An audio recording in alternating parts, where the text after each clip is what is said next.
Hi, this is Dr. Bunny Vreeland, and I'm sitting here with Pat Pothier in our office in Camarillo, California. We're talking about PTSD, and we're talking about some of the options that are available.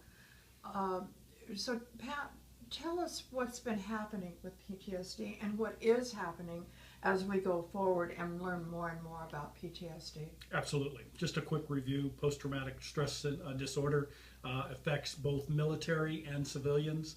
Will come out in a number of different ways. You'll see it as depression, anxiety, panic attacks, fear of anger, fear of loud noises, fear of crowds, and you'll see that across the population.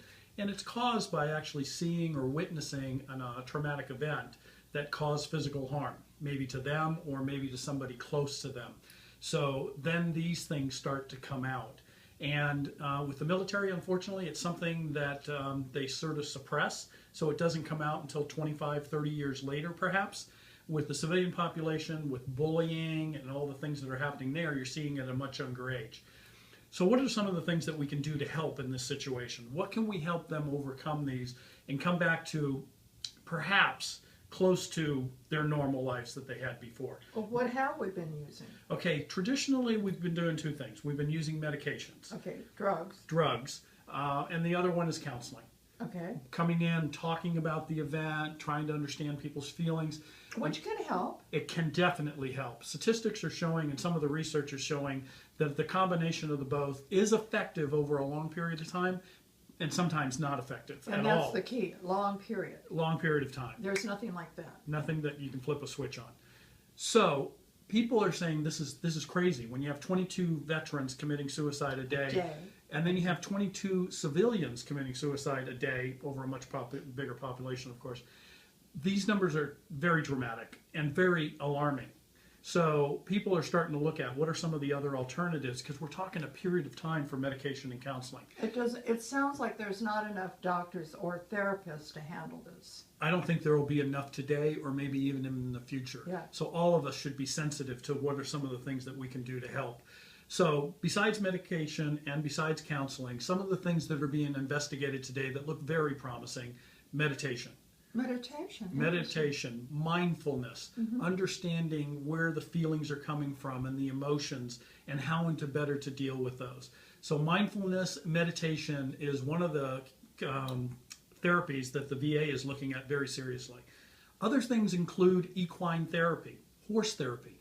Doesn't mean you necessarily ride the horse, but it's that connection with the animal. And you think about that, you also think about canine therapy, dog therapy. I was just going to say, absolutely. Right. So there are a number of different things that we're talking about. IV type therapies, where people go and get IVs and with different supplements and vitamins put into their body to try to help them through that stressful period of time, because the body goes into some chemical changes during depression, stress, anxiety. The brain changes. And the brain changes. So how do we help that? So IV therapy is another one they're looking at. Float therapy, where you actually get into a chamber filled with about 6 inches of very high dense salt water and actually float and try to work. It's a sensory perception. Right, right. So that's just a number of things that we're looking at. It's really great because we're starting to see some results. For us here in this office, hypnotherapy. I've been treating a number of veterans and a number of civilians, veterans that have come out of combat. I've treated veterans that have witnessed or heard about combat that are going through some PTSD. And then I'm also treating some civilians, some folks that have been bullied their entire life, for example, or domestic violence. I have one that's going through a domestic violence relationship. We're starting to see some results, and it's really exciting. And it doesn't take years. Doesn't take years. Doesn't take years at all. Hypnotherapy, I'm on about 8 sessions. That's what I'm working on. And we're seeing some improvement. People are happy, and that's what we want to. We'll never get them back to where they were before the traumatic event. That's just never going to happen. But we can try to get them close, and we can get them to understand it and deal with it. Pat, you're a vet, aren't you? I am a vet. Vietnam era, 73 to 76, second of the 1st Field Artillery. Yeah, sure am. Thank you.